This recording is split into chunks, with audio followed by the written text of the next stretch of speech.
A rapid and uncontrolled rise in the prices of the dollar, gold, and fuel in the country due to internal actors. The creation of poor economic conditions and public dissatisfaction, triggering protests and unrest.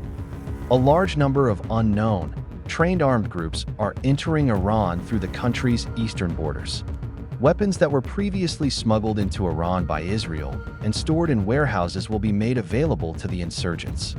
Israel will simultaneously initiate a renewed war against Iran from the west, using airstrikes. Urban areas and civilians are likely to become wider targets this time, and there is even the possibility that Israel could use nuclear weapons against Tehran in this conflict. Because in the previous attack, after the U.S. strike on Iranian territory, Iran did not respond strongly and only launched a few older missiles at the Al Udeid base in Qatar. Analysts in the U.S. do not consider the cost of a renewed attack on Iran to be high. It is likely that Trump would once again side with Israel in such a scenario. On the other hand, some Arab countries in the Persian Gulf may join the war against Iran with the promise of gaining parts of its territory and resources. Iran, assuming that only Israel would carry out a renewed attack in the next war, has prepared itself to launch a heavy strike against Israel in the initial hours of the conflict.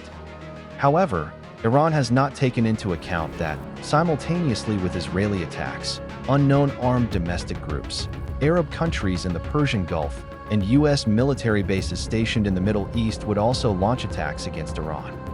Iran, seeing its own civilians and non-combatants under attack and at risk, and suffering very high casualties, abandons its war strategy of avoiding harm to civilians. This time, Iran will carry out extremely heavy and unimaginable missile attacks against all military and civilian areas of all countries involved in the war. Iran, by launching missiles with super-heavy warheads, will collapse massive residential and commercial towers in the central areas of the largest cities of the hostile countries, to such an extent that all officials of the involved countries will be shocked by the scale of Iran's response, and analysts in those countries will be hesitant about continuing the war with Iran. At the same time, Iran targets oil wells and refineries in the Persian Gulf countries, which supply a large portion of the world's oil, with missile attacks. Additionally, oil tankers passing through the Strait of Hormuz will come under heavy missile attacks by Iran. As a result, global oil prices will rise sharply, putting heavy pressure on oil-dependent and importing countries, including all European nations, and greatly increasing the cost of fighting for the opposing countries. In fact, one of the reasons the U.S. is currently planning to attack Venezuela is the vast oil resources in the country to ensure that global oil supply will not face problems during the next war with Iran. In the next step, in response to the unknown armed forces that Israel had infiltrated into Iran by land, Iran will deploy highly trained military units from Syria and Lebanon to the Israeli borders. After these developments, and as Iran appears to be approaching a strategic advantage, the countries involved, particularly those that perceive themselves to be at risk, are likely to once again push for a ceasefire.